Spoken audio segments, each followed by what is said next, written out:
A broken home healed the moment a bobcat talked back. When Patrick Lane dragged that soot-covered cub from the ashes, he thought he was rescuing a wild animal. He had no idea the little rascal would talk back, complain about everything, and somehow heal the cracks in his family. This is the tale of a bobcat who never stopped talking. So go on, try not to smile. The mountains were quieter than Patrick Lane remembered. Not peaceful, never that, but quiet in the way a house feels after a funeral, when the air hangs thick with what can't be spoken aloud. 1 month had passed since the wildfire tore through the Blue Ridge slopes, leaving behind acres of bones, blackened trees, melted roots, and soil that still crumbled like scorched parchment under his boots. Patrick hadn't meant to come back. God knows he'd spent half his life trying not to. But when the county called to ask if any of his mother's belongings had survived the flames, something inside him shifted. And before he fully understood why, he was driving the narrow road back to the cabin where he was raised. He parked a few yards short of the old driveway. The land still smelled of smoke, and stepped out into the crisp November air. Behind him, the truck engine ticked as it cooled. Ahead, the cabin waited like a stubborn ghost. The structure had survived, though barely. Its siding was singed, and the roof carried scars of heat that had passed too close. His mother had been gone for years, but standing there, Patrick felt as if she might step out onto the porch at any moment, apron dusted with flour, ready to scold him for staying away so long. Instead, only ashes answered him. He grabbed his gear and slung the old canvas bag over his shoulder, moving slowly toward the property line. The sound of his footsteps struck him first, one crunch at a time, echoing too loudly in the open stillness. A once familiar trail led behind the cabin to the ridge. When he was a boy, that path was shaded by pines almost a century old. Now the trees stood like blackened ribs, their needles gone, branches twisted upward as if begging the sky for mercy. Patrick's chest tightened. In all his years as a firefighter, he'd seen devastation. But he'd never imagined the fire would come here, would claim the hills where he learned to fish, where he and Joanne played hide and seek until sunset, where his mother brewed root tea and swore the forest had a voice of its own. She used to tell him, the woods speak when they're grieving. You just have to be quiet enough to hear. He never believed her. Not really. But today, the silence felt less like emptiness and more like something holding its breath.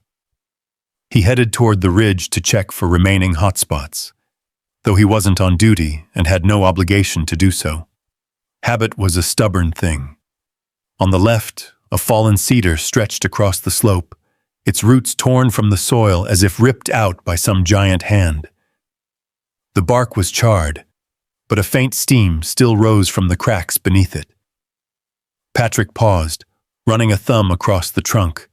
Still warm. Not dangerous, but not done cooling either. That's when he heard it. A sound so faint he almost dismissed it as wind moving through hollow branches. It wasn't crying, and it wasn't the sharp bark of a fox or the yip of a coyote. It was a complaint. A grumble.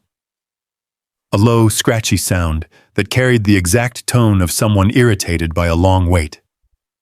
Patrick frowned. He glanced over his shoulder, scanning the woods. Nothing moved. He crouched, listening harder. There it was again, an unmistakable little growl that didn't sound frightened or injured. It sounded annoyed. "Hello?" he called softly. No answer. Only another irritated grump, sharper this time, as if responding, "Where have you been?" Instinct kicked in. Patrick followed the noise, stepping over burnt branches and brittle shrubs. The sound grew clearer, louder. Not the voice of something big, he realized, but something small trying very hard to sound big. He shifted a slab of bark aside and saw a patch of flickering movement beneath the cedar's collapsed roots. And then he froze. Wedged between two broken limbs, covered in soot and ash, was a tiny bobcat cub. Maybe 10 weeks old. Its fur was patchy from heat exposure. One hind leg was twisted at an odd angle, pinned beneath a charred branch. But its eyes, wide gold, blazing with indignation, shot up at him with a glare so accusing, so unmistakably impatient, that Patrick almost laughed. "Well, I'll be damned," he murmured. The cub grumbled again, louder this time, as if scolding him, as if saying, "It took you long enough." That small, fiery spark of attitude lodged deep in Patrick's chest. He knelt carefully, brushing aside debris. The cub didn't squeal or thrash. It just grunted like an old man inconvenienced by bad service. Patrick spoke softly, letting the sound of his voice settle over the moment. "Easy now. I'm not going to hurt you." The cub blinked, but didn't look convinced. It huffed, a breathy, irritated little sound, then looked away like he was doing everything wrong. Patrick slid his gloved hands beneath the branch. When he lifted, the cub yelped once, sharp, indignant, then bit the air in protest, not at him but at the situation itself. Patrick eased the branch aside and scooped the cub up. It weighed almost nothing, too little for the fight it still carried. "There you go," he whispered. The cub let out one final grumble, softer this time, almost resigned, maybe even grateful, though it would never admit it. Patrick straightened slowly, cradling the small creature against his chest. As he held it, he felt the faint tremble beneath the soot-coated fur. But even trembling, the cub lifted its head and exhaled a raspy sound, half complaint, half relief, staring up at him with a stubborn dignity that felt almost human. And in that instant, standing alone amid the ruins of the forest he once loved, holding a life so fragile yet furious, Patrick Lane heard his mother's voice again. "The woods speak when they're grieving." But this wasn't grief. This was a beginning. Something inside those ashes had whispered back, and Patrick realized he wasn't alone. Not anymore. The forest wasn't done, and neither, it seemed, was he. He turned toward the cabin, the cub tucked against him, its small body still rumbling with faint, offended commentary. Yeah, Patrick muttered with a breathless half-smile. "I know, I'm late." The cub grunted as if to say, "Finally, you admit it." And together, they walked out of the ashes. Patrick kept his steps steady as he carried the soot-covered bundle against his chest, feeling every tremble that ran through its tiny frame. Though the cub was exhausted, breathing shallow, paws limp, it somehow still found the energy to mutter a low, scratchy rumble of protest with each bounce of his stride, as if critiquing his walking technique.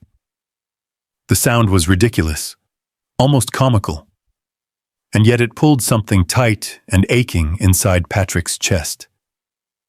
It had been a long time since anyone, or anything, depended on him like this. As he approached the cabin, he noticed how the morning light hit the porch in clean, bright angles untouched by the fire. His mother always said the porch was the cabin's heartbeat, the place where laughter lingered longest. Today, though, it felt like a threshold between two worlds, the charred silence of the forest behind him and the fragile pulse of hope he carried in his arms. The cub let out another annoyed huff, this one sharper, demanding his attention. All right, Patrick whispered. "I hear you, loud and clear." He reached the front steps and shifted the cub to one arm long enough to tug the screen door open. The hinges squeaked, something else the fire hadn't claimed. The cub twitched in response to the noise, twisting just enough to glare up at him. Its golden eyes, dulled by soot, still held an astonishing amount of judgment for something that fit in a loaf pan. "You've got opinions," Patrick muttered as he stepped inside. "Noted." The cabin greeted him with the faint scent of old cedar and dust, familiar but heavy. Furniture sat exactly the way his mother had left it years ago, except for the thin gray layer of ash that had slipped in through the vents when the fire swept up the ridge.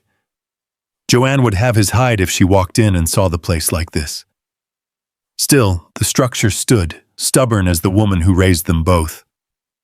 Patrick set his gear down and carried the cub straight to the old dining table where sunlight streamed in through a soot-smudged window. He laid the little creature atop a folded towel, though even that small motion earned him a gravelly little growl. The cub squirmed, one back leg dragging slightly, and let out a sound halfway between a complaint and a challenge. "Hey," Patrick murmured, leaning closer. "I just saved your hide." The cub blinked once, unimpressed. Up close, the damage was clearer. A scattering of minor burns across its flank, singed whiskers, and the leg he'd freed looked tender, swollen, but not broken.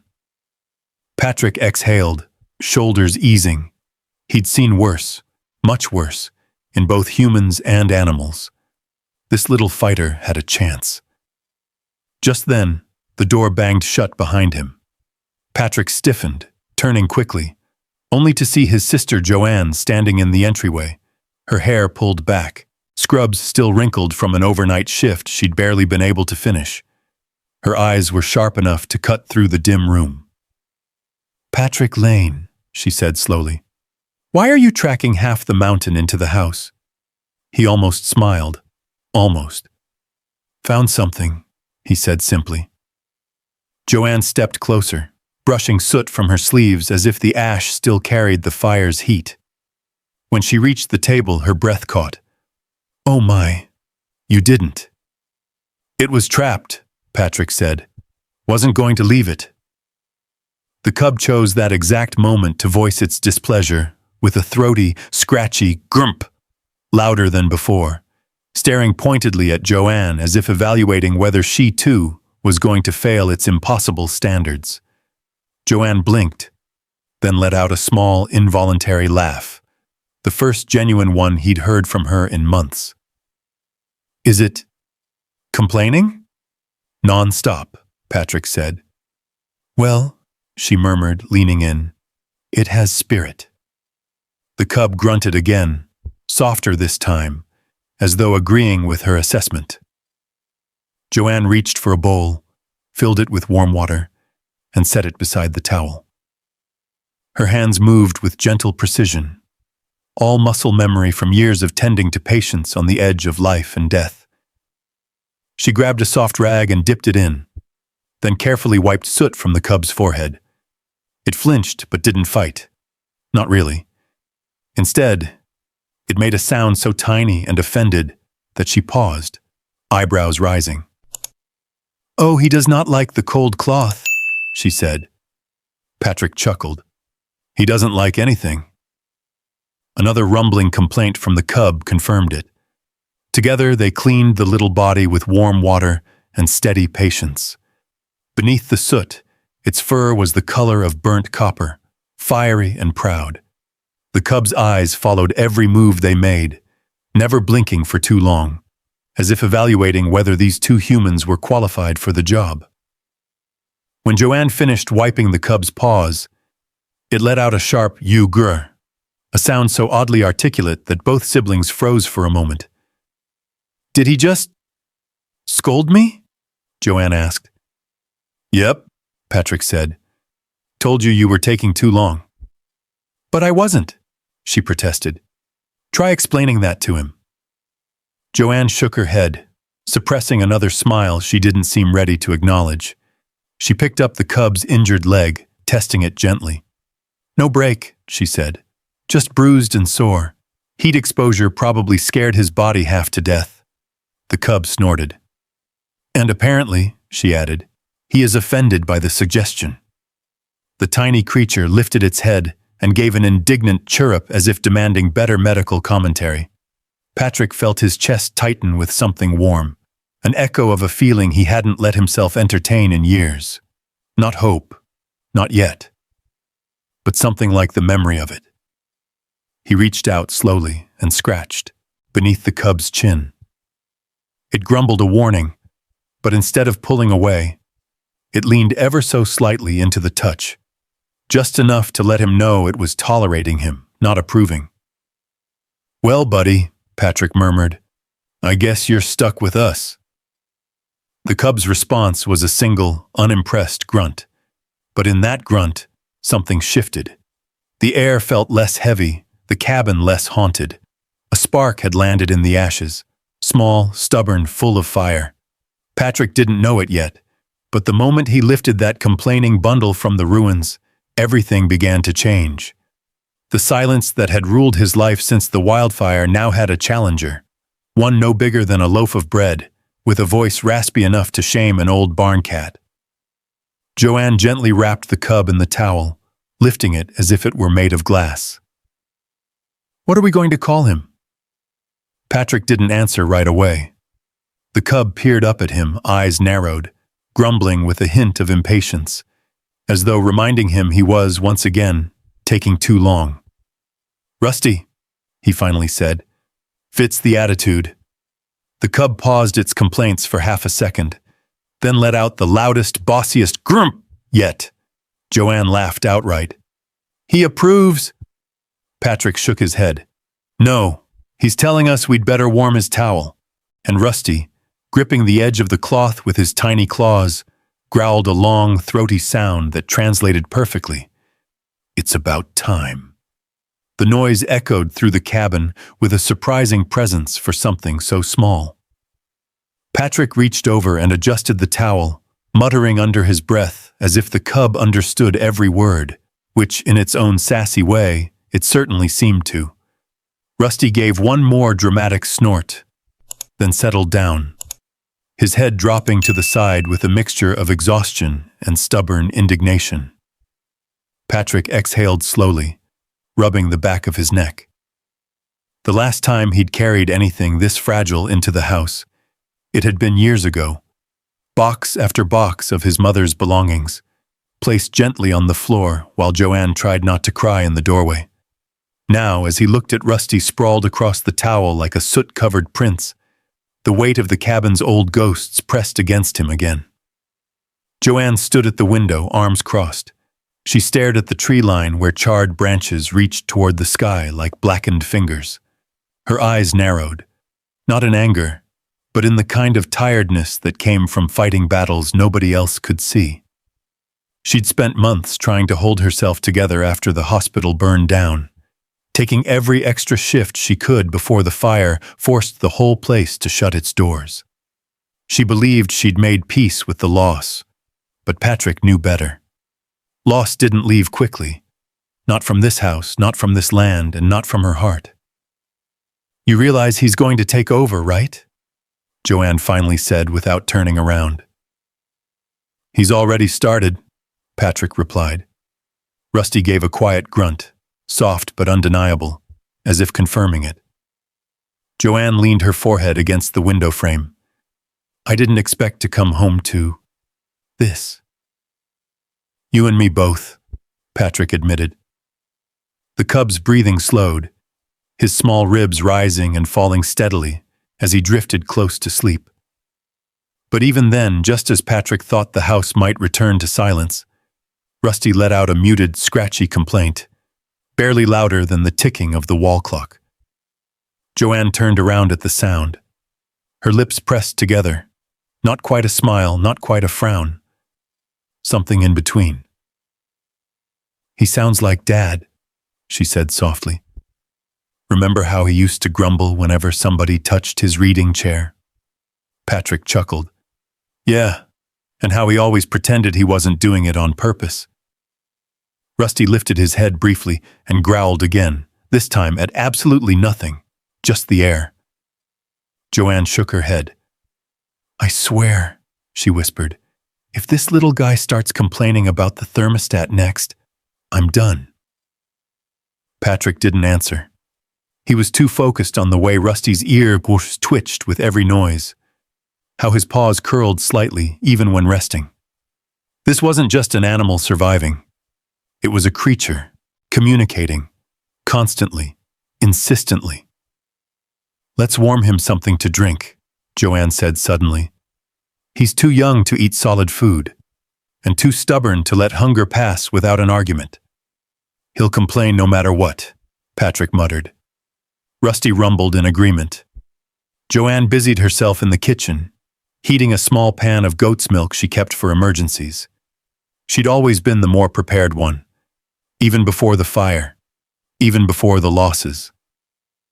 That was how she coped, with action, with tending to others. She poured the milk into a tiny bowl and brought it to the table. Rusty sniffed it once, then twice. His nose wrinkled in disapproval. "Oh, don't give me that," Joanne scolded gently. "It's warm." Rusty responded with a low, throaty sound that was unmistakably a complaint.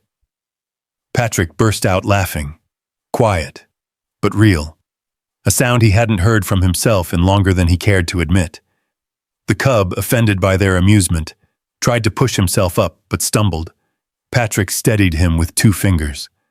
Rusty swatted at him with a baby paw, then leaned into the towel as though he meant to protest the entire universe but lacked the energy.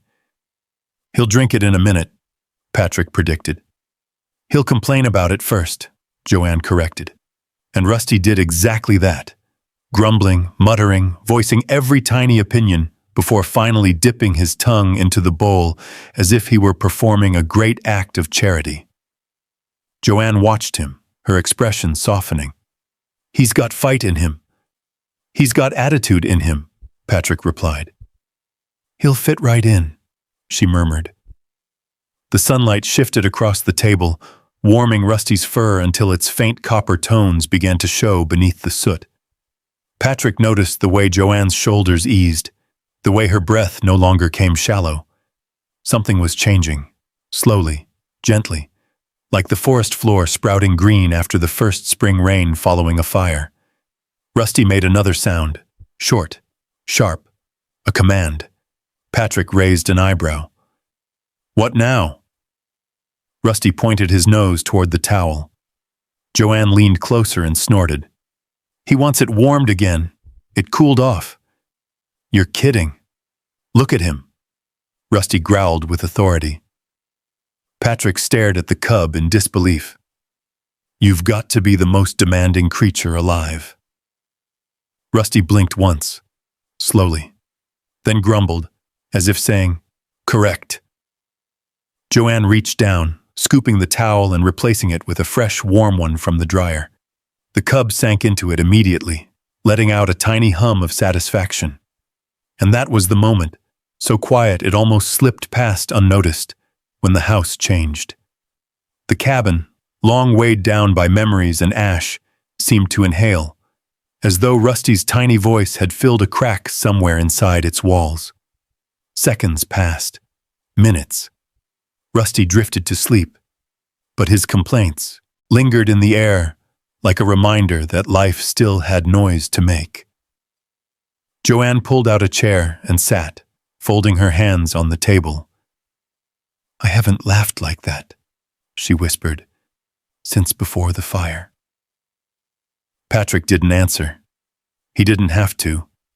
The truth sat between them, small, warm, stubborn, sleeping on a towel that had to be reheated twice. Rusty snored, a tiny, scratchy sound that somehow carried the weight of 1,000 forgotten hopes. Patrick leaned back in his chair. "I think he's here for a reason." Joanne didn't speak for a long time. When she finally did, her voice was soft, almost fragile. "Maybe we all are." Outside, the forest whispered in the wind. Inside, for the first time in months, the cabin felt like a home again. And Rusty, as if sensing the shift even in his sleep, let out one last faint grumble, half dream, half declaration. A promise that he wasn't done talking, not by a long shot. By dawn the next morning, he proved it in ways Patrick and Joanne could never have prepared for. Patrick woke before sunrise, as he always did. Years of firefighting had carved the habit into his bones. Rise early, scan the horizon, check for signs of danger. He stepped quietly down the hallway, careful not to wake Joanne, and pushed open the door to the small dining area where they had settled Rusty the night before. The cub was no longer sleeping. Instead, he sat upright on the towel, staring at Patrick with the unimpressed expression of someone waiting for room service that had arrived late. "Well, good morning to you too," Patrick muttered. Rusty's response was immediate. A long, gravelly grrrp filled with commentary and critique. He flicked his ears, glanced pointedly at the empty milk bowl beside him, then back at Patrick. "Breakfast already?" Patrick asked. "Sun's barely up." The cub growled again, shorter this time, clearly meaning, "And whose fault is that?" Patrick sighed, rubbing his forehead. "You're something else."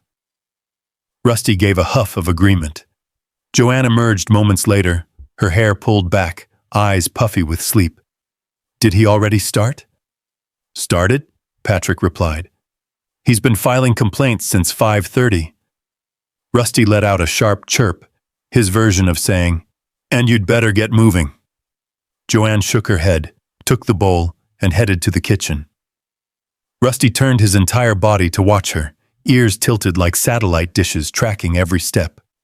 When she didn't return fast enough, Rusty grumbled a steady chain of irritated sounds, the kind that reminded Patrick of his father when the newspaper delivery came late.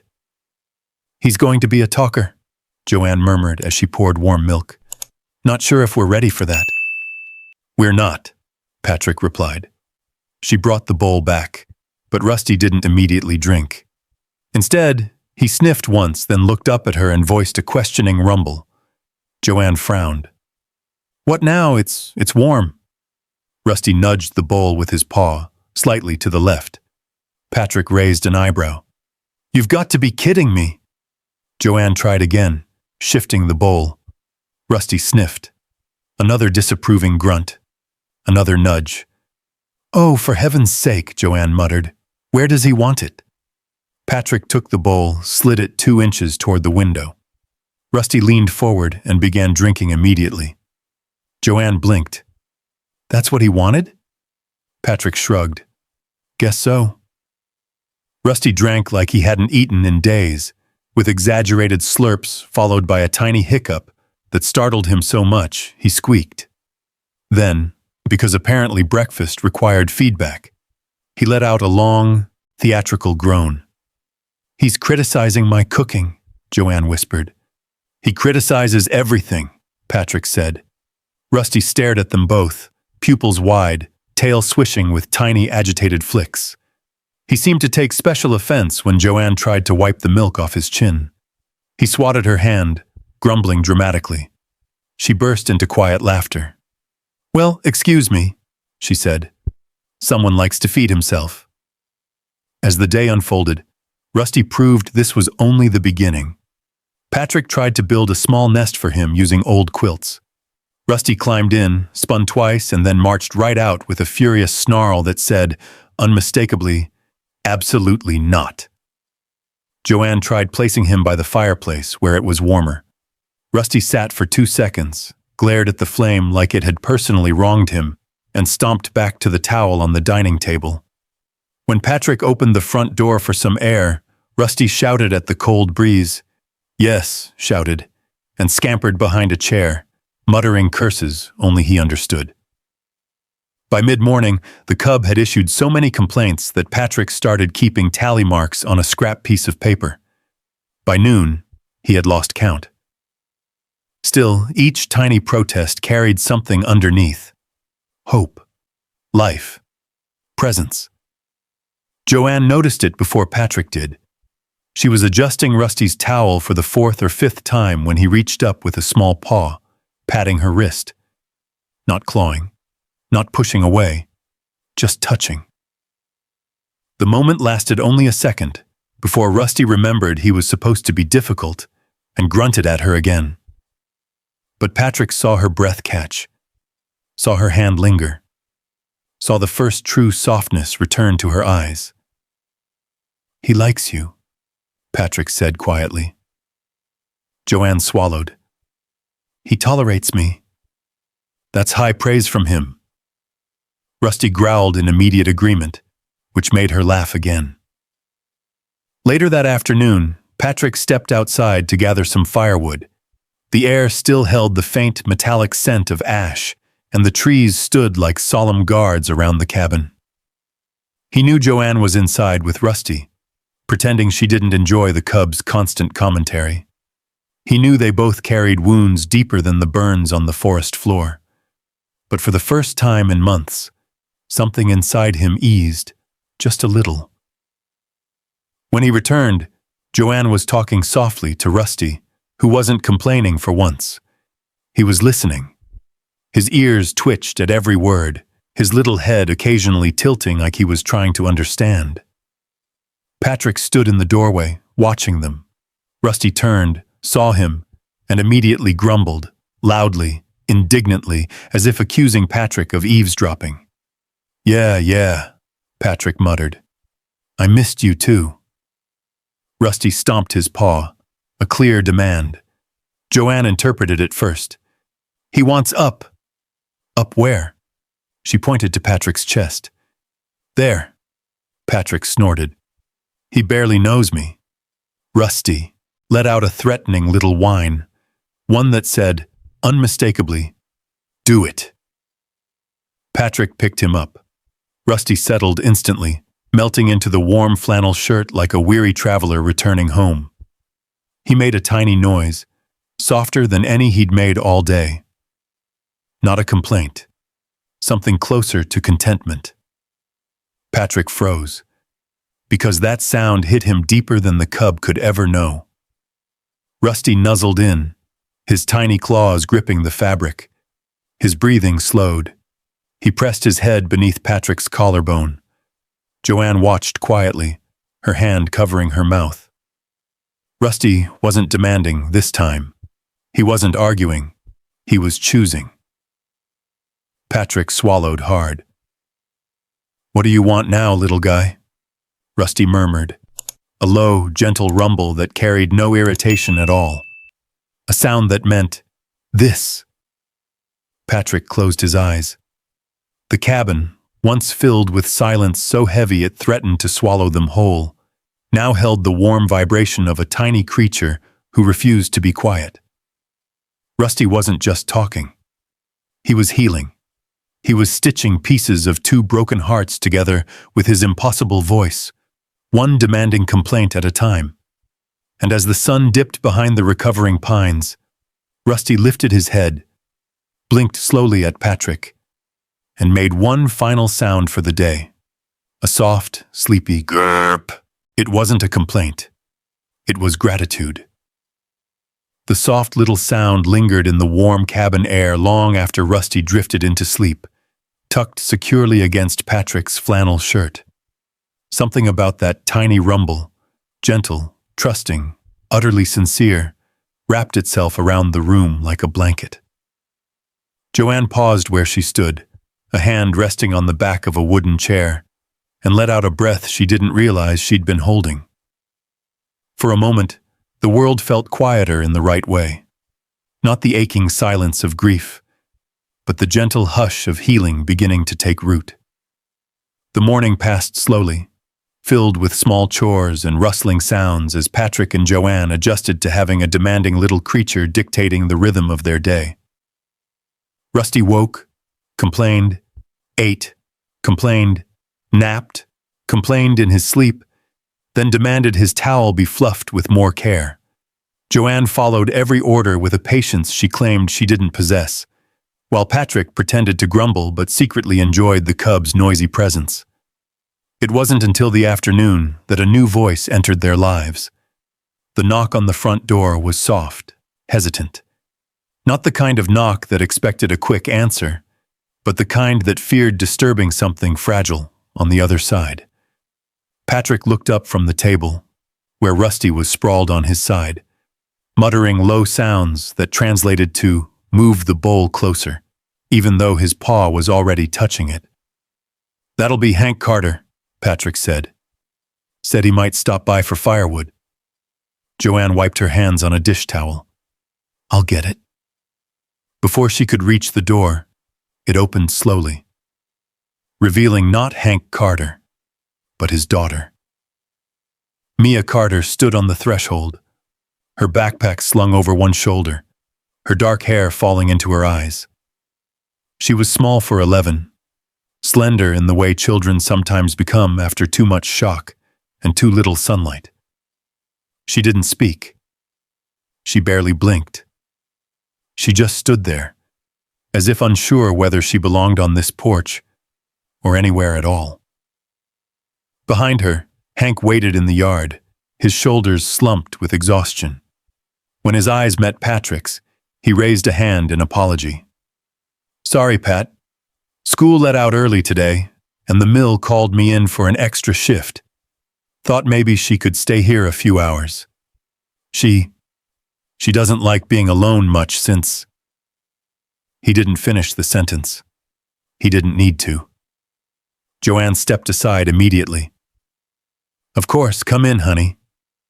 Mia didn't move. Her eyes weren't on Joanne. They weren't on Patrick either. They were on Rusty. The cub, who had been in the middle of complaining about the angle of his bowl, stopped mid-grumble. His ears perked, his head lifted. For a few seconds, the world seemed to pause as the two of them, one small girl and one soot-colored bobcat cub, studied each other across the room. Mia finally took a step inside. Rusty let out a single curious chirp, not a complaint, a question. Mia's fingers tightened around the strap of her backpack. Her lips parted just slightly.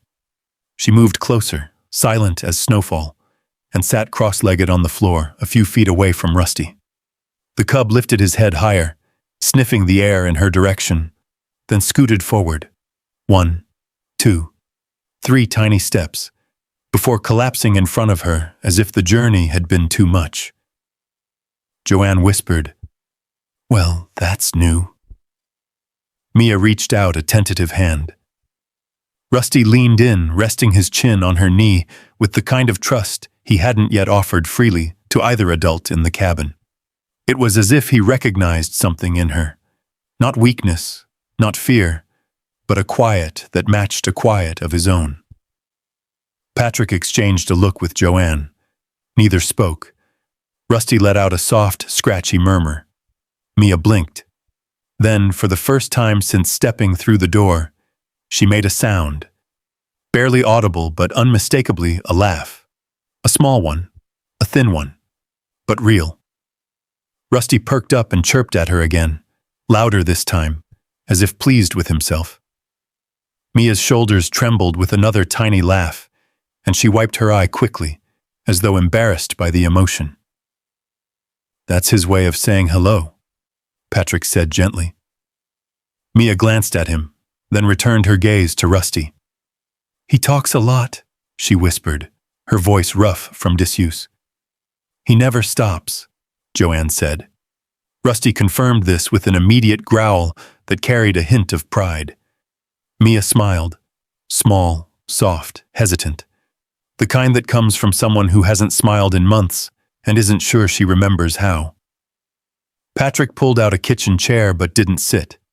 He watched the two of them, girl and cub, settling into a silent conversation made of glances and breaths and tiny murmurs. Rusty reached up, placing one paw gently on Mia's shoe. She didn't pull away. Instead, she placed her hand over his paw. Rusty purred, not the loud rumbling of a house cat, more like a low, steady hum, deep in his chest, vibrating faintly through his tired body. The kind of sound that didn't demand anything back, just offered comfort. Joanne covered her mouth. Patrick stepped back, leaning against the counter, staring. Something was shifting in the room again. Something quiet and tender. The type of change that sneaks in when nobody's looking. Mia sat there for a long time, stroking Rusty's head gently, carefully, as though afraid he might disappear if she blinked. Rusty complained occasionally, short, sharp reminders that she wasn't scratching the right spot or was moving too slowly. Each time Mia giggled, and Rusty eagerly scolded her again, delighted with the exchange. At one point, Rusty rolled onto his side, exposing the tiniest patch of belly fur. Mia gasped softly, as if receiving a sacred gift, and laid her palm gently on the soft fur. Rusty made an immediate sound of complaint, then another deeper rumble that clearly meant, "Keep going." Patrick finally sat. "He's adopted her," he said quietly. Joanne nodded, her voice thick. "And she's adopting him." Outside, the wind rustled through the charred pines. Inside, the cabin pulsed with something warmer, something alive. When Hank returned hours later, he found Mia asleep on the rug, Rusty curled beside her, both breathing in matching rhythms. He crouched, his own eyes wet, and brushed her hair back. "Haven't seen her sleep like that since." He didn't finish. Rusty opened one eye and growled a warning, soft but firm. "Don't wake her." Hank laughed under his breath. "Bossy little thing, isn't he?" Patrick nodded. "Oh, you have no idea." Hank lifted Mia into his arms. Rusty protested immediately, loudly, until Joanne stroked his back and whispered, "She'll be back tomorrow." Rusty huffed, not happily, but he stopped complaining. As Hank carried Mia out, she stirred just enough to whisper, "Tell Rusty. I heard him." Patrick glanced at the cub. Rusty blinked. For the first time since arriving in their lives, he was quiet. Not silent. Listening.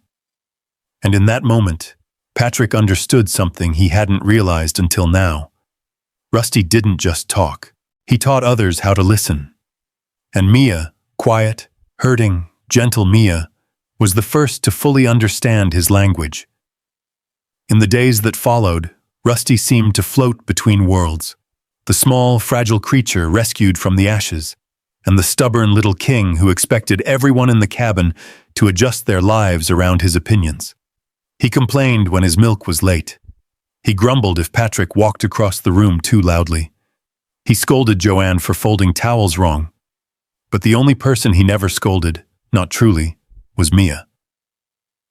When she visited, his entire posture changed. He still chirped and muttered, but the edge softened, as though he viewed her as something rare, someone worthy of his gentler sounds. Still, Rusty's personality grew bolder by the day, and that was how the infamous Bell War began. It started on an ordinary morning. Joanne was rummaging through a drawer for a clean hand towel when she found a small copper bell rattling under a stack of old recipe cards. It had survived the fire, tarnished but intact, and just holding it brought back memories of summers when their mother rang it to call them in from the woods. "We should use this," Joanne said, lifting it for Patrick to see. "Might help Rusty come when he's called. Like a dinner bell." Patrick eyed it skeptically. "Rusty? Come when he's called?" "He likes routines," Joanne insisted. "Maybe this will help him feel safe." Rusty sat on the table nearby, licking his paw. When he heard the bell jingle, he stopped mid-lick, ears popping up like a pair of antennas. Joanne grinned. "See? He likes it."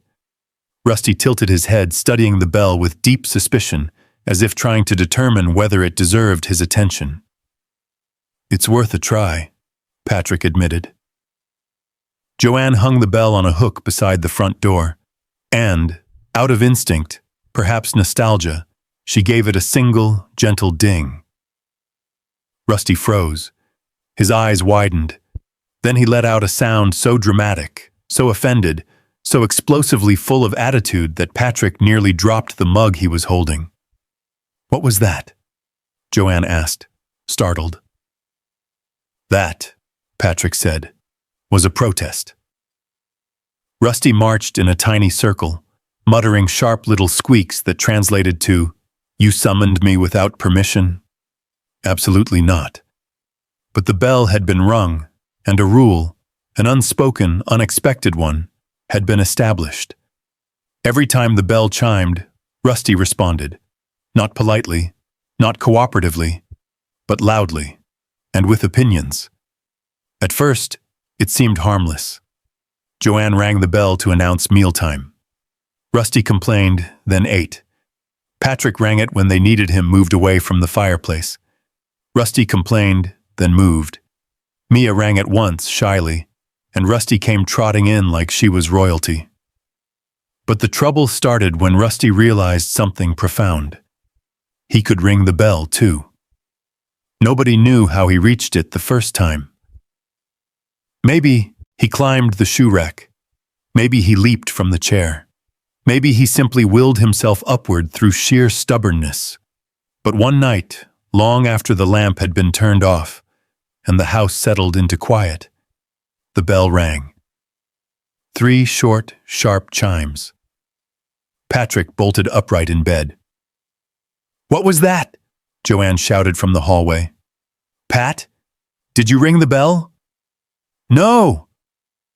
The bell rang again, followed by the unmistakable sound of something small and determined landing with a thump. Patrick sprinted into the living room. There, standing proudly beneath the bell with his tail held high, was Rusty.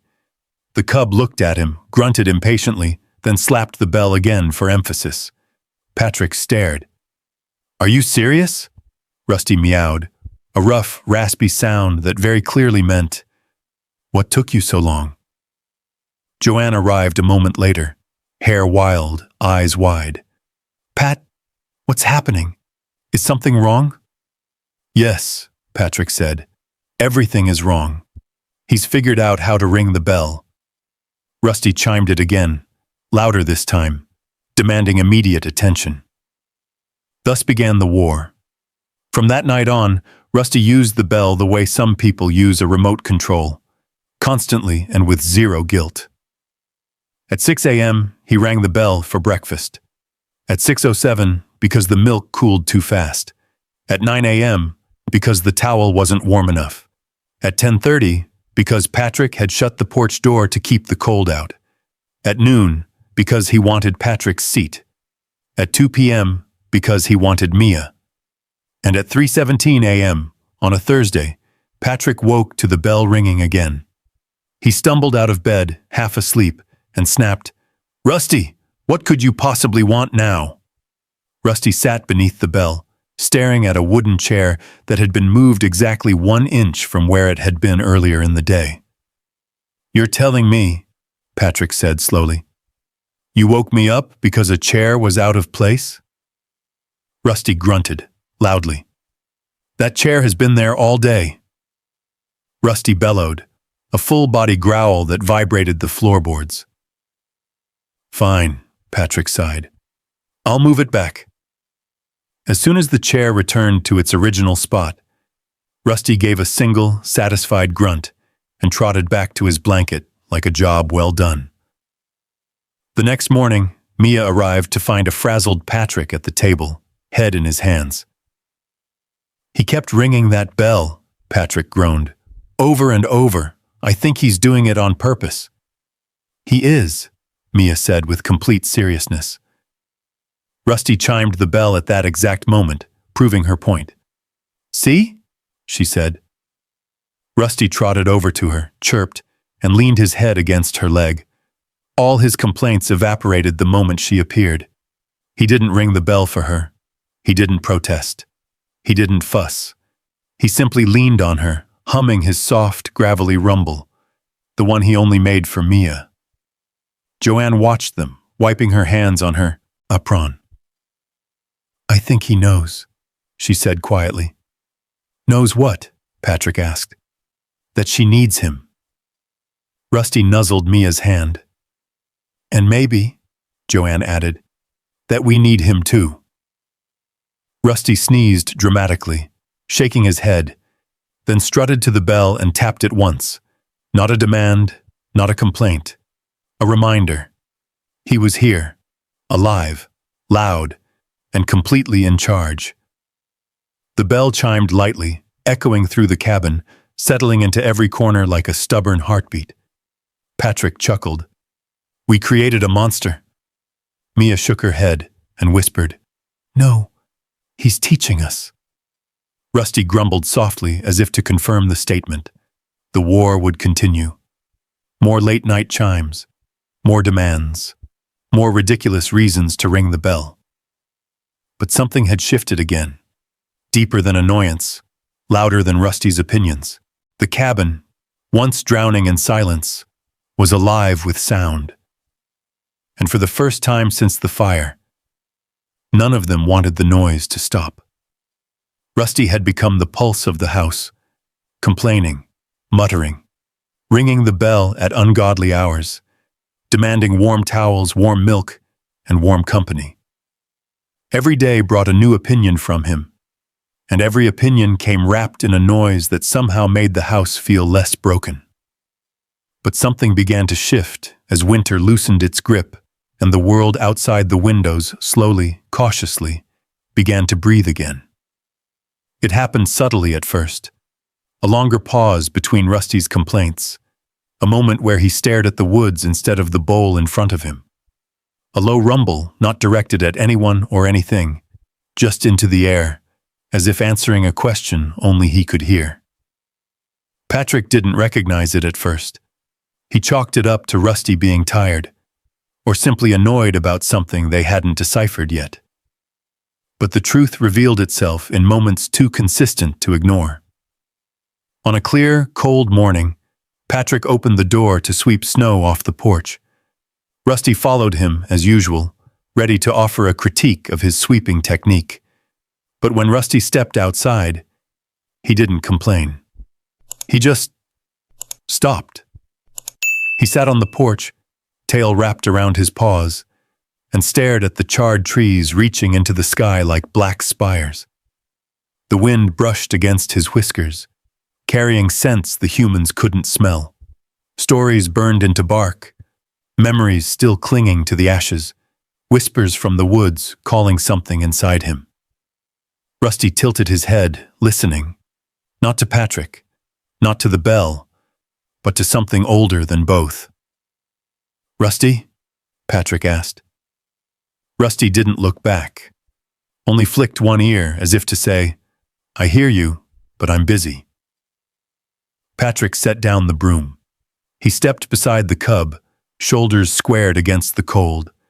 The forest still bore scars from the wildfire, but hints of green had begun pushing through the black, tender shoots of life insisting on returning. Rusty stared at that green. Joanne noticed the change later that afternoon. She placed a warm towel on the table, fresh from the dryer, but Rusty only sniffed it and walked away. No complaints, no dramatic huffs. He wandered to the window and sat there, nose nearly touching the glass, watching the trees sway. "He didn't yell at me," she said quietly. Patrick frowned. "You sure he's all right?" "I'm not sure he's here," Joanne replied, touching the window frame gently. "Not really." Rusty stayed by the window until Mia arrived. When she stepped inside, he looked up and chirped a greeting so soft, so warm, that it almost sounded like a sigh. The girl's face lit instantly. She sat beside him, her back against the wall, and Rusty crawled onto her lap, grumbling once, lightly, as if apologizing for being distracted. "You're thinking about out there," Mia whispered, stroking his head. "Aren't you?" Rusty blinked slowly. Patrick exchanged a glance with Joanne. Both of them felt the same tug, fear mixed with inevitability. Animals recovered. They grew. They remembered what they were before humans stepped in. Rusty was still small, still healing, still talking more than any bobcat had a right to, but his eyes had begun shifting toward the life waiting beyond the cabin walls. That evening, the wind picked up, tapping pine branches against the siding. The cabin crackled in the cold, settling into its night rhythm.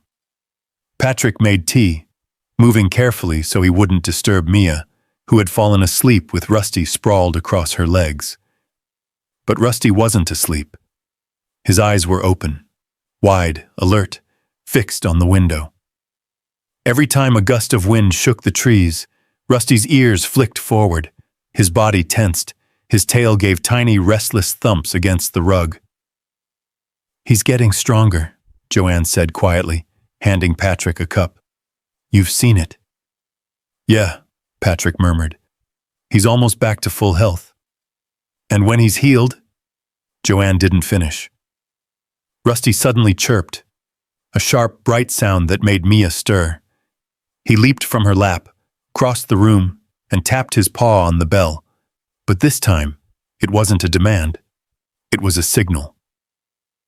Patrick stepped forward. "What is it, buddy?" Rusty looked at the door. Not the kitchen, not the milk shelf.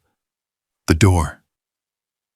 Joanne's voice softened into something that sounded like heartbreak. "He wants to go outside." Patrick hesitated. Rusty had always been curious about the porch, but never like this. Never with such certainty, such insistence. He rang the bell again, one clear chime, then stared up at Patrick with an expression that was not complaint. It was longing. Mia rubbed her eyes. "Where's he going?" Rusty chirped, pacing in front of the door. Patrick knelt beside him. "You sure?" Rusty stared straight into his eyes, steady, firm, unblinking, and grumbled a deep, decisive sound. "Yes." Patrick cracked open the door. A cold breeze slipped through, carrying the smell of damp soil and pine needles. Rusty stepped into the threshold, pausing just long enough to look back at the three humans behind him. Then he walked out onto the porch. Not far, just enough for the wind to wrap around him like an old memory he had forgotten how to hold. Joanne whispered, "There it is." "The call," Patrick murmured. "The woods," Mia finished. Rusty lowered into a crouch, nose lifted, breathing in the night. His tail swayed like a pendulum. After a long moment, he turned around and marched back inside, grumbling loudly, as though the world had offended him with how cold it was. Mia giggled, relieved. "He's staying!" But Patrick and Joanne exchanged a look, a knowing look, a heavy look, because Rusty's complaints weren't the same anymore. There was space between them now, a hollow place where instinct had begun blooming. Later that night, Patrick found Rusty sleeping beside the window again, head resting on the sill, listening to something far beyond the walls of the cabin. A soft breeze moved through a crack in the frame, brushing through Rusty's fur. The cub didn't complain at the cold. He leaned into it. Patrick placed a hand on the frame above him, heart tight. "We're not losing him," he whispered. "We're preparing him." Rusty murmured something in his sleep, a soft, distant grumble. Not the sound of irritation, the sound of someone answering a call they weren't ready to follow, but soon would be. And the cabin, still warm with laughter and noise, felt the shift too. Rusty was growing, and the woods were waiting. The change came slowly, quietly, like a shadow stretching across the floor with the passing of the sun. One week Rusty followed Patrick everywhere, complaining at every step. The next, he followed Joanne, muttering protests about cold water and room temperature. And always, he trailed Mia with a loyalty so fierce that even his grumbling softened around her. But as March crept in and the mountains began to thaw, something deeper shifted. Rusty no longer demanded to be carried. He didn't ask for warmed towels nearly as often. His steps grew surer, stealthier. His ears caught sounds Patrick never detected. And sometimes, when the cabin was quiet, Rusty would sit at the window and stare at the trees of Dions for long stretches, as if remembering something old and wild. The morning it truly began, Patrick awoke to silence. No bell ringing, no grumbling, no dramatic protests demanding breakfast. He bolted upright, his heart dropping. He searched the cabin, panic rising like a tide. "Rusty?" he called. No answer. Joanne stumbled out of her room, half awake. "What's wrong?" He's not here." The words tasted like dread. Joanne looked toward the front door. It was closed, but the draft near the bottom told a different story. Rusty had pushed himself out through the gap again. He'd learned the trick weeks ago, proud of his little escape route, using it to scold Patrick for blocking his path. Patrick stepped onto the porch. Rusty sat at the far edge, facing the woods. His body was still small, but no longer fragile. His fur had thickened, glowing warm copper under the pale morning sun. His tail twitched, not with irritation, but with anticipation. The breeze carried scents of earth and pine and instinct, scents that stirred something in him older than any bell, any towel, any warm flannel shirt. Patrick knew. Rusty didn't belong inside walls anymore. Not forever. "Hey, bud," Patrick said gently. Rusty turned his head slightly, grumbling as if annoyed he'd been interrupted mid-thought. Patrick sat beside him, careful not to spook him. "You hearing something out there?" he asked. "Smelling something I can't?" Rusty didn't answer with a complaint this time. He answered with silence. Joanne joined them, wrapping her sweater tighter around her shoulders. "He's ready," she whispered. "Look at him." "I know," Patrick said, "but I don't like it." Rusty took a few steps forward, then turned back, growling softly, half question, half farewell. He wasn't leaving yet, but his body leaned toward the forest like a compass needle pointing home. Later that afternoon, Mia arrived from school. She dropped her backpack as soon as she saw Rusty sitting near the fence line. "Rusty!" she called, rushing to him. He chirped in greeting, his special sound reserved only for her. She knelt down, burying her face in his fur. Rusty pressed his forehead to her chest, closing his eyes. "You're warm again," Mia murmured. "You're getting strong."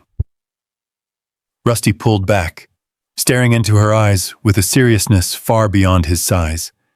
He grumbled once, low and full of weight. Mia understood before the adults did. "You're leaving," she whispered. Rusty didn't move, but he didn't deny it. Mia wrapped her arms around him, tears already building. "No, not yet. Please, not yet." Rusty didn't complain. He didn't chirp. He just leaned into her, letting her hold him. That night, after Mia left, Patrick made the hardest call of his life. He contacted Dr. Ellison, the wildlife specialist who had helped them early on. "He's growing," Patrick said, "but I think he's pulling away." Dr. Ellison arrived in the morning, stepping out of his truck quietly so as not to frighten the restless cub. He watched Rusty move, watched him stalk small shadows in the yard, watched the way his ears flicked to every sound in the trees. "He's strong," the doctor said. "He's healthy. And that instinct you're seeing, you can't teach it, and you can't take it away. It's his birthright." Patrick felt his chest cave inward. Joanne looked away, tears forming. "We can choose the place," Dr. Ellison said gently. "A safe part of the forest, untouched by the fire. Plenty of water. Prey. Cover. He'll have a real chance."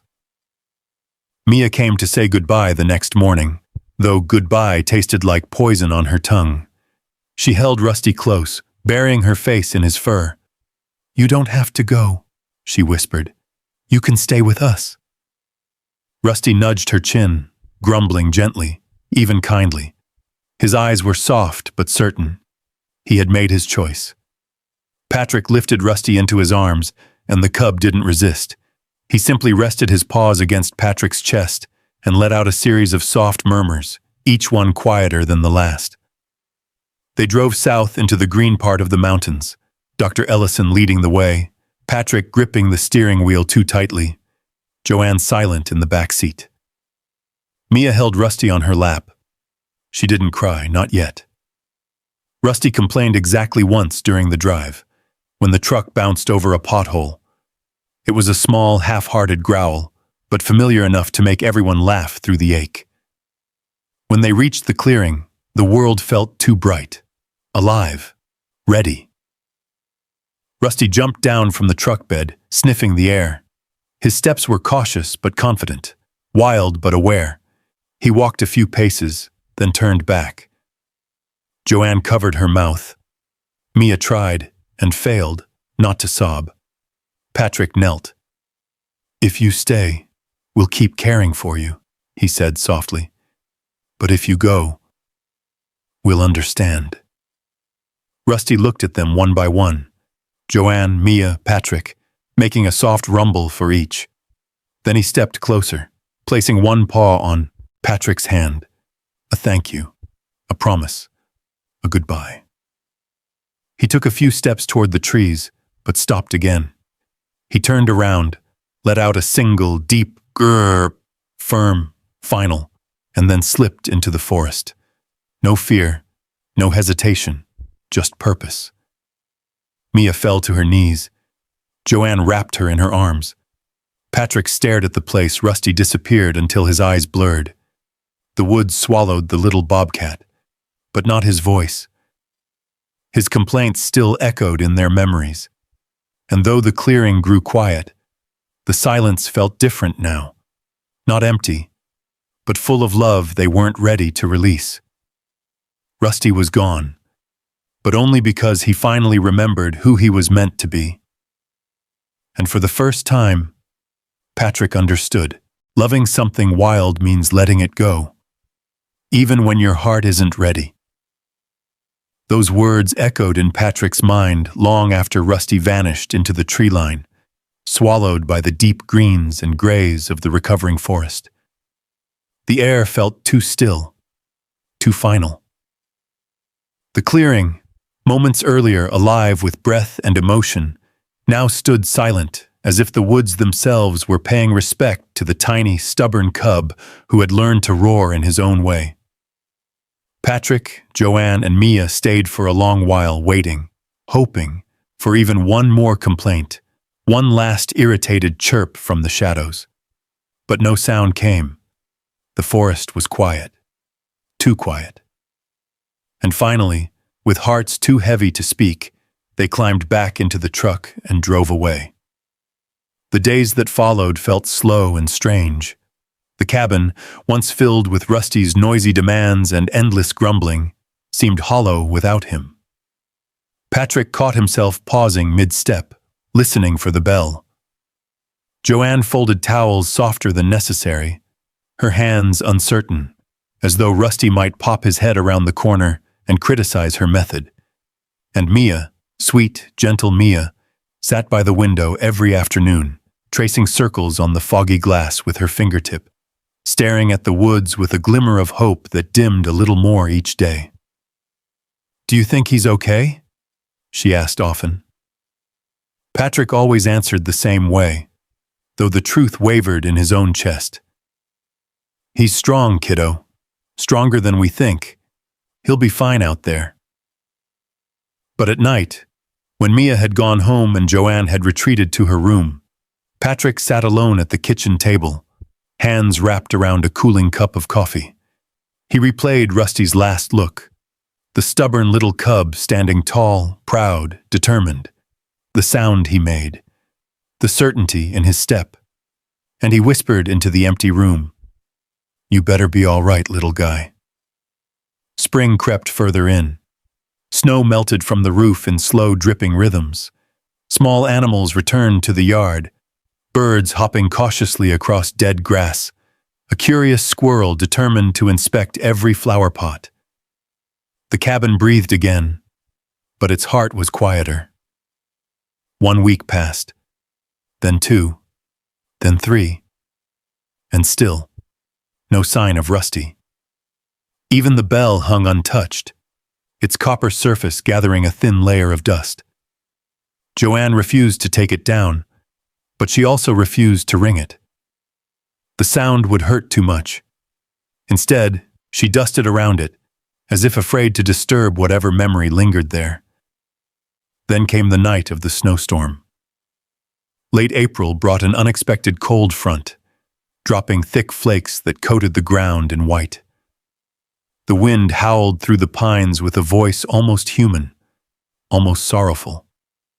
Patrick sealed the windows against the draft. Joanne set out extra blankets. Mia arrived with her father, who planned to stay until the storm passed, just in case the roads iced over.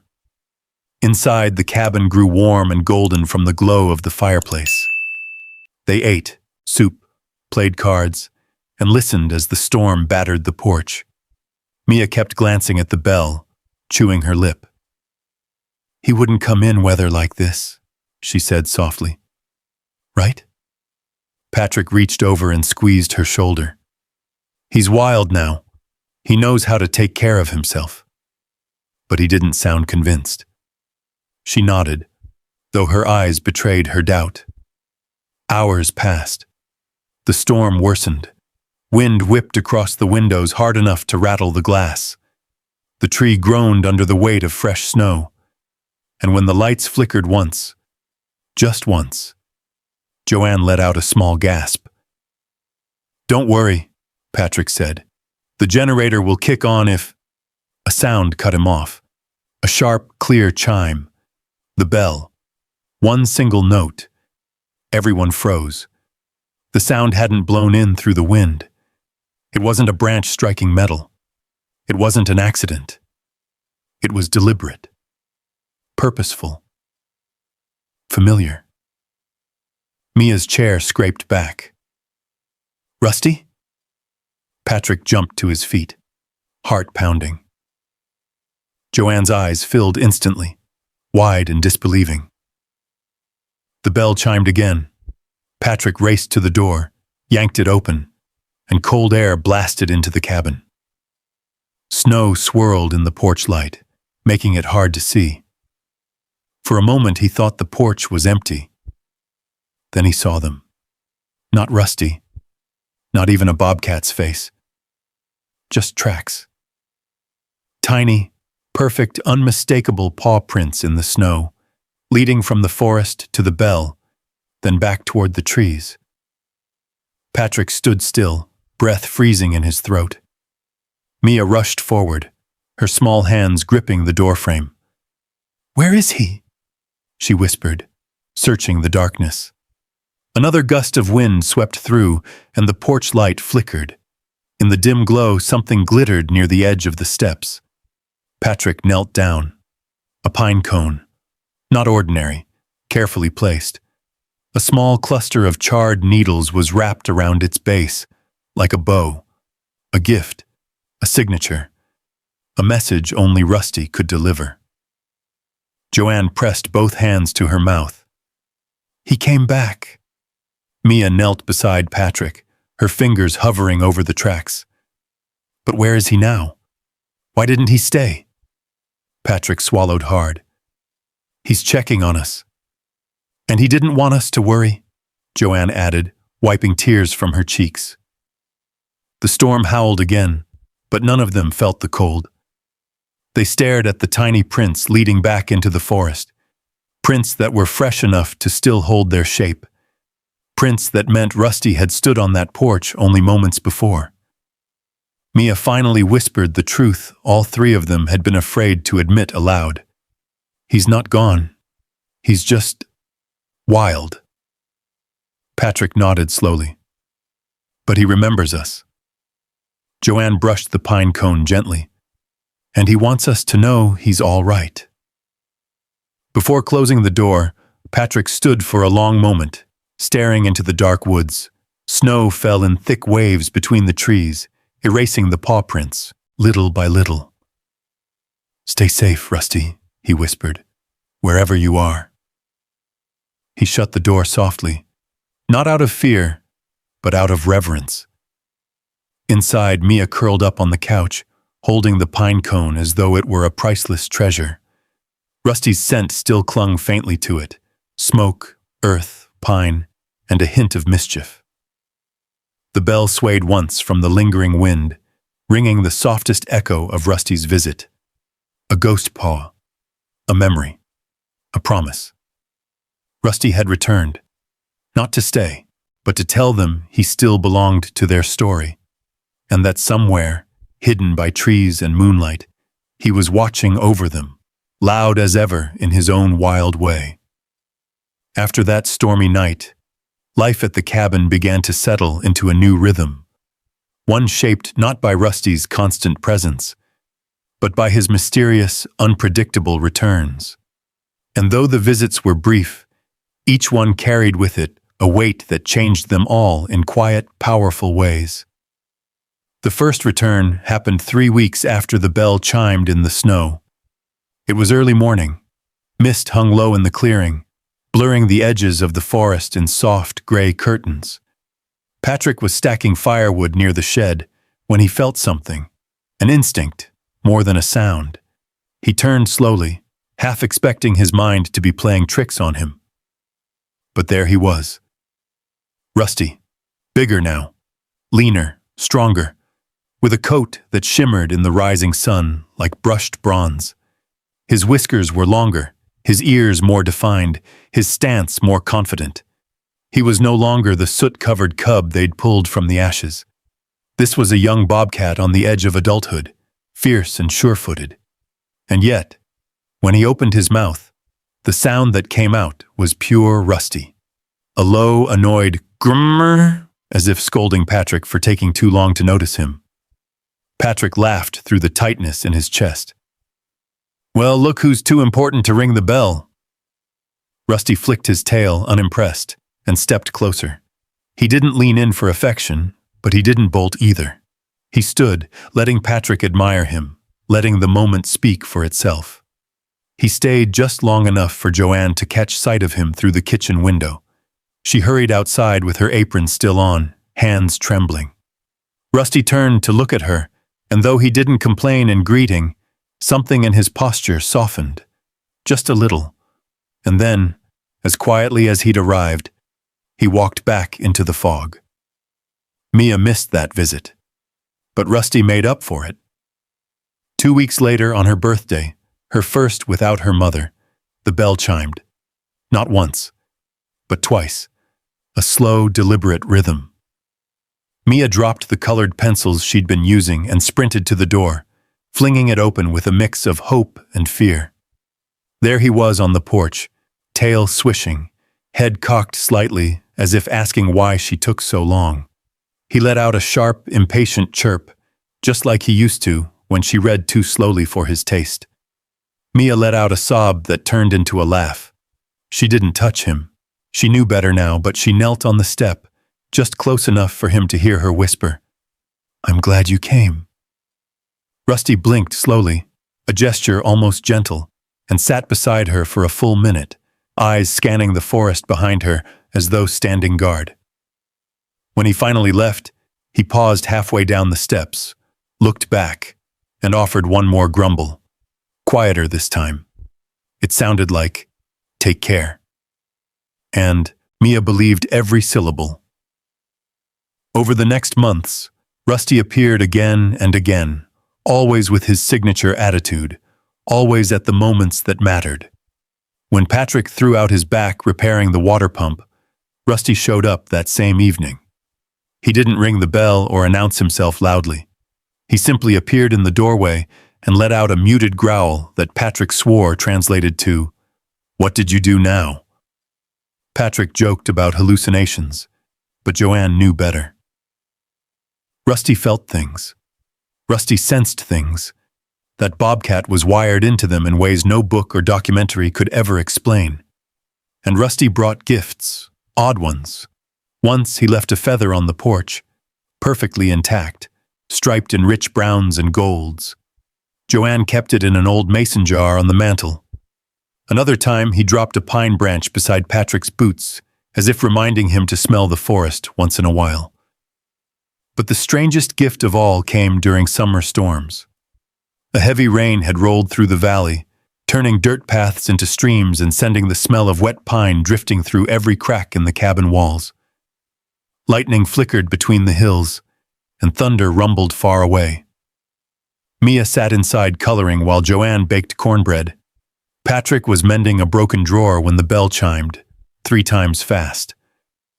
Rusty stood dripping wet, fur clumped and muddy, his face wearing that unmistakable expression that said, "This weather is absolutely unacceptable, and someone needs to fix it." Patrick burst out laughing, couldn't hold it back.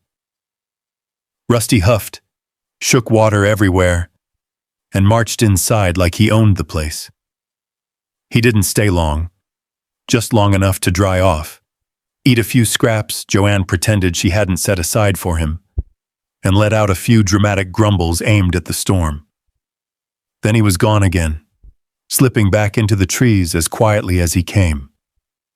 But the visits didn't stay frequent. As the year turned, Rusty grew deeper into his wild instincts. His appearances became less predictable, sometimes a few weeks apart, sometimes over a month. And each time he returned, he looked more like the forest he belonged to, stronger, sharper, wiser. Yet he never forgot. Not the cabin, not the bell, not the people who pieced him back together. Every visit, no matter how brief, felt like a small miracle, a reminder that love doesn't fade just because distance grows.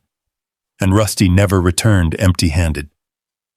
Late one autumn evening, long after the last red leaves had fallen, Patrick stepped onto the porch and nearly tripped over something. A small bird, still, peaceful. A gift. Not a gruesome offering, but a symbolic one. A gesture older than language. Mia came running when she heard Patrick call her.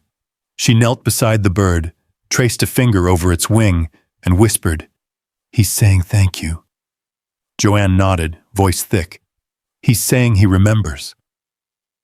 Patrick placed the bird gently beneath the old maple tree at the edge of the yard, where the soil was soft and rich. And as he covered it with earth, he felt something lift in his chest, a heaviness he hadn't realized he'd been carrying since the fire. That night, the bell didn't ring. Rusty didn't appear. But none of them felt lonely, because they knew now, without doubt, that Rusty came not out of habit, not out of need, but out of choice. And every time he appeared on that porch, he stitched another thread into the fabric of their strange, wonderful family. He wasn't theirs to keep. He was theirs to know. And the seasons of his visits became chapters in a story none of them ever wanted to end. Winter arrived quietly that year, drifting down from the Blue Ridge peaks like a worn quilt laid over the land. The forest softened beneath the weight of snow. The sound of the wind turned gentler, and the smoke from the cabin's chimney rose straight into a sky so still it looked painted. Inside, the world was warm, soft lamplight, cinnamon from Joanne's baking, and the low hum of an old radio filling the corners of the home that had once felt impossibly empty. Patrick chopped wood every morning, humming tunelessly as he worked, pretending he wasn't listening for the bell. Joanne knitted by the window, glancing outside between every few stitches. And Mia, older now in ways sadness often forces a child to be, visited after school as often as her father allowed. She always paused at the porch before knocking, scanning the clearing with quiet hope. Rusty hadn't visited in nearly 2 months. Not on Halloween. Not during the first frost. Not even on Mia's school recital night, when she'd worn the feather he left her in her hair. They tried to tell themselves that wild animals change their patterns, that maybe Rusty had found a new territory, or maybe he was hunkering down through the early cold. But deep inside, each of them carried a nervous ache, the part of the heart that knows love always comes with risk. Christmas morning arrived with the faint glow of sunrise reflecting off untouched snow. The world outside was still, so still it seemed to hold its breath. Patrick rose early, as he always did, pulling on his old wool sweater and boots. He stepped onto the porch with a mug of coffee warming his palms. "Merry Christmas, Rusty," he murmured into the quiet trees. "Wherever you are, kid." The woods didn't answer. Patrick sat on the porch step, letting the cold air clear his mind. He thought about that little cub under the burned tree trunk, how tiny he'd been, how furious, how alive. how he'd changed everything that came after. And then he heard it. A sound so soft he almost missed it. A faint mew. Not a Rusty-sized grumble or chirp. Not a bobcat's typical yowl. Something smaller. Younger. Fragile. Patrick froze. Slowly, he lowered his mug and looked around. The sound came again, from beneath the long wooden bench built into the porch years ago by his mother. Patrick stood, heart pounding, and crouched to look underneath. Two tiny eyes stared back at him, wide and bright as marigold petals. A bobcat cub, no bigger than a loaf of bread, trembling from the cold, bits of frost clinging to its whiskers. Its fur was a mix of tawny gold and charcoal, and along its nose was a faint mark, a mark Patrick had seen before. The cub let out a small, scratchy meow that echoed Rusty's old baby complaint almost perfectly. Patrick's throat tightened. Oh, you've got to be kidding me. Joanne stepped onto the porch behind him, pulling her cardigan tight. Patrick? What is it? His voice was barely a whisper. Come look. She knelt beside him, gasped softly, and covered her mouth with both hands. Oh, sweet Lord. The cub blinked up at them, mewed again, this time with a little more impatience, like it was offended they hadn't already scooped it up. Patrick reached out slowly. Hey, little one. You're safe now. Before he could touch it, the cub crawled forward on tiny paws, pressing its head weakly against his fingers. Its small body vibrated with an unsteady, tired grumble. Just like him, Joanne whispered. Exactly like him. And then, before either of them could speak again, a branch snapped at the tree line. Patrick turned sharply. A figure stood there, silent, regal, familiar. Rusty. Full-grown now, powerful, his coat thick for winter, eyes gleaming with quiet intelligence. He didn't move toward the porch. He didn't call out. He simply stood tall at the edge of the woods, watching them with the confidence of a creature who knew exactly what he was doing. The world seemed to pause. Snow drifted around him like falling stars, settling on his whiskers, on his shoulders. His gaze met Patrick's, steady, proud, undeniably purposeful. Patrick, Joanne whispered. He brought her. Patrick swallowed the lump rising in his throat. Yeah, he did. Rusty blinked once, slowly, in that way he always had, as if saying, pay attention. Then he shifted his weight, glanced toward the cub once and turned back toward the forest. For a moment he held there, letting them see him, letting them understand. Then, without a sound, he slipped back into the trees. Rusty! Patrick called before he could stop himself. Rusty didn't turn around. He didn't need to. His message was already delivered. Joanne touched Patrick's arm gently. Let him go. He knows we'll take care of her. Patrick nodded, eyes burning. Yeah, he trusts us. The cub, shivering harder now, let out a louder, more urgent "murp" that snapped both adults back to reality. Patrick scooped her up carefully inside his coat, cradling her against the warmth. She squirmed, complained, loud, raspy, hilariously indignant. Joanne laughed, tears running down her face. Good grief. She's got opinions. Oh, she's Rusty's kid, Patrick said. There's no doubt about that.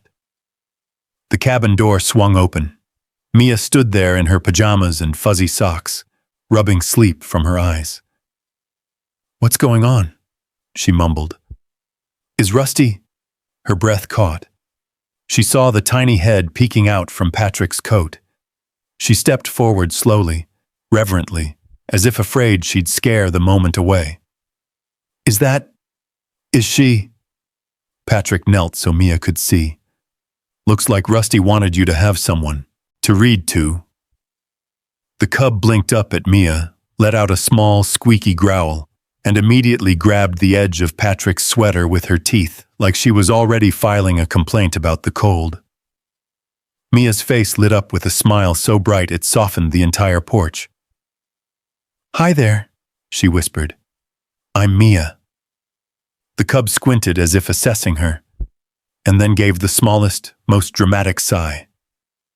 Joanne laughed. "Oh, she's definitely his." Patrick nodded. "Welcome to the family, little one." Mia brushed a finger gently along the cub's cheek. "What's her name?" Patrick didn't answer. Mia didn't think. She just breathed out the word that came naturally, as if it had been waiting in her heart all along. Echo. The cub's ear twitched, and in the distance, as if carried by the wind itself, they thought they heard a soft, familiar grumble fade into the trees. Rusty was gone again, but he wasn't leaving. He was entrusting, passing on, completing a circle older than fire, older than loss, older than the silence they once feared. Echo nestled deeper into Patrick's coat and complained loudly about the temperature, and all three of them, Patrick, Joanne, and Mia, burst into laughter that filled the porch, the cabin, and the winter air with warmth strong enough to melt the cold. It was the best Christmas gift any of them had ever received. A gift with pause. A gift with a little voice that refused to stay quiet. A gift from the Bobcat, who never stopped talking. Rusty's way of saying, "The story isn't over yet." From the moment Echo entered their lives, the cabin seemed to breathe differently, as if the walls themselves remembered how to hold warmth again. Patrick could feel it each morning when he stepped onto the porch and heard her tiny, impatient complaints. Joanne felt it when she found Echo curled on her lap without permission, mewling as if demanding she keep knitting because the sound of the needles soothed her.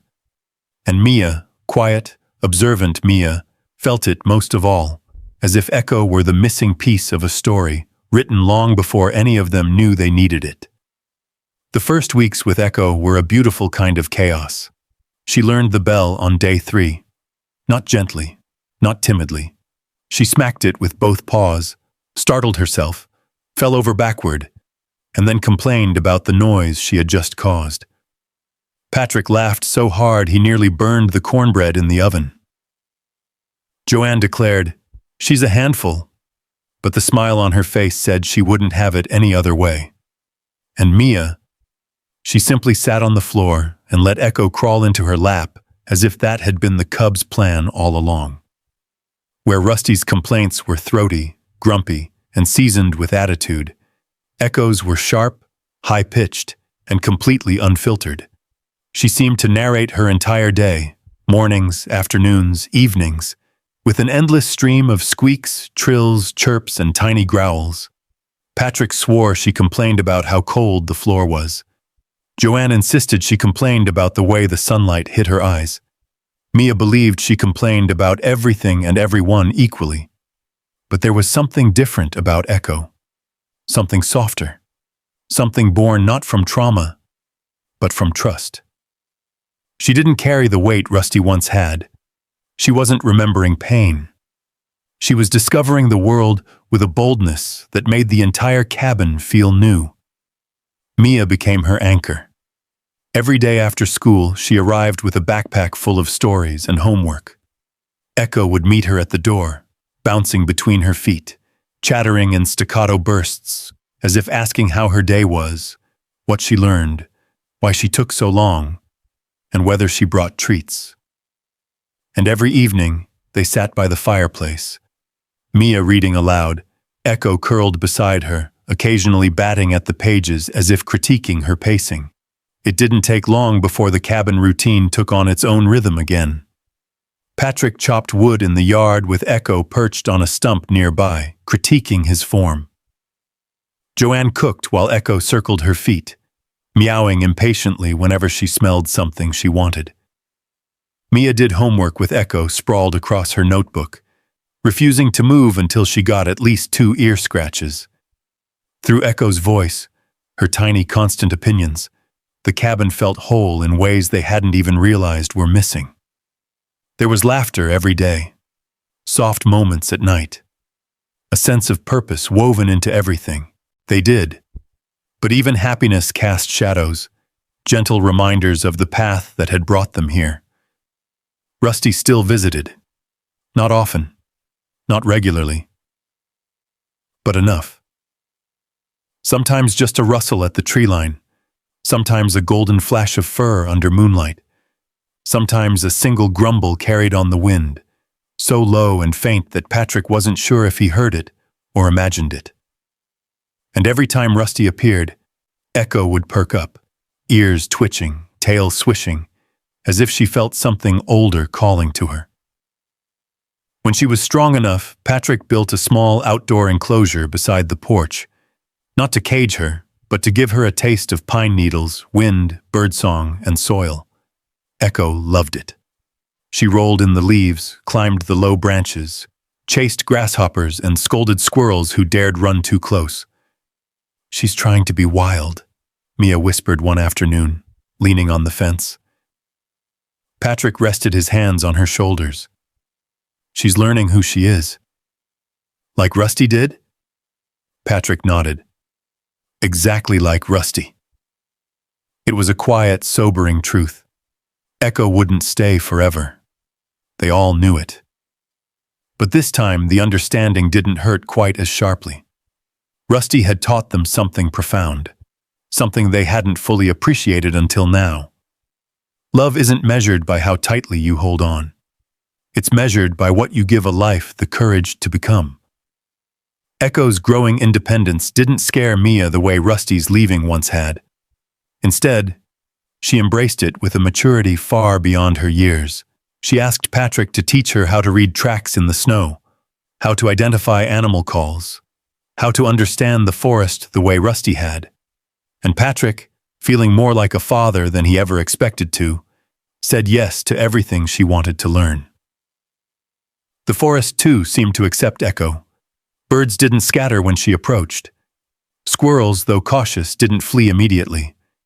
Deer watched her curiously from the thickets. And once, on a misty morning, Echo froze, ears swiveling toward the trees. Mia knelt beside her. "Do you hear something?" she whispered. Echo let out a soft growl, low, familiar, almost like Rusty's voice echoing through hers. A shadow moved in the woods, a broad silhouette, a presence they knew. Rusty stepped out just far enough for his golden eyes to glint through the fog. He didn't approach. He didn't call. He simply watched them, Mia, Echo, and the cabin behind them, with a calm, measured certainty. Echo chirped loudly, indignantly, like she was reprimanding him for not coming closer. Rusty flicked his tail, unimpressed, then turned back into the forest. Joanne, who had witnessed it from the porch, wiped a tear from her cheek.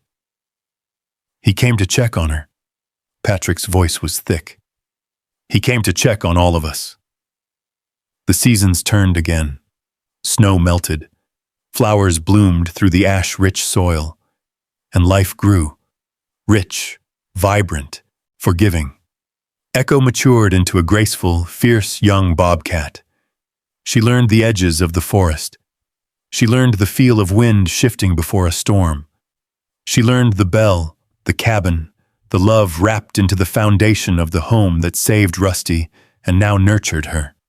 And one early spring morning, just as the sun crested over the ridge, Echo sat at the edge of the yard, facing the woods. She didn't look back. Not once. Mia watched from the porch, tears sliding down her cheeks, but a smile pulling at her lips. "She'll be okay," Patrick said softly. Mia nodded. "She knows the way home." And she did.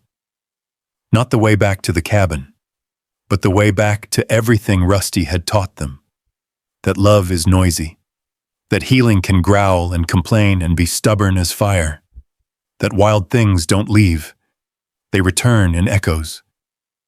Months later, as twilight wrapped the valley in gentle blue, Patrick sat on the porch with a mug of tea. The bells swayed in the evening breeze, soft and still. Then, Ding. One clear note, another, a third, not frantic, not demanding, just familiar. Patrick stood slowly, heart thudding. Joanne stepped beside him. Mia ran to the doorway, breath caught in her chest. And there, at the edge of the woods, sat two figures. Echo, taller now, stronger, proud. And beside her, Rusty, older, wiser, eyes glowing like embers in the dusk. Rusty let out a long, low grumble, one Patrick had heard 1,000 times before. A complaint, a greeting, a thank you, a message carried across years. Mia wiped her cheeks, laughing and crying all at once. He came back, and he brought her home. Rusty dipped his head. Echo chirped, and together they slipped back into the forest as quietly as they'd arrived. The bell, still swaying gently, sounded one last soft note, not a beginning, not an ending, a reminder. Some creatures talk louder than words. Some families are chosen by fate, and some stories echo long after the footsteps fade. Inside the cabin, Patrick closed the door with a steady hand, smiling to himself. The bobcat who never stopped talking had left behind a legacy, a voice that echoed across hearts, seasons, and generations. And in the quiet that followed, the cabin felt full, not of sound, but of everything Rusty had taught them: to listen, to love boldly, to let go when it's time, and to always leave space by the door, in case a little heart with paws decided to come calling. And to always leave space by the door, in case a little heart with paws decided to come calling. If this story touched you, even a little, drop a simple 1 in the comments so I know you were here with us until the end. Your voice helps keep these stories alive. And if you'd like to travel with me through more journeys of healing, wild hearts, and second chances, make sure you subscribe and turn on the notification bell. There are many more stories waiting for you, and I promise you won't want to miss the next one.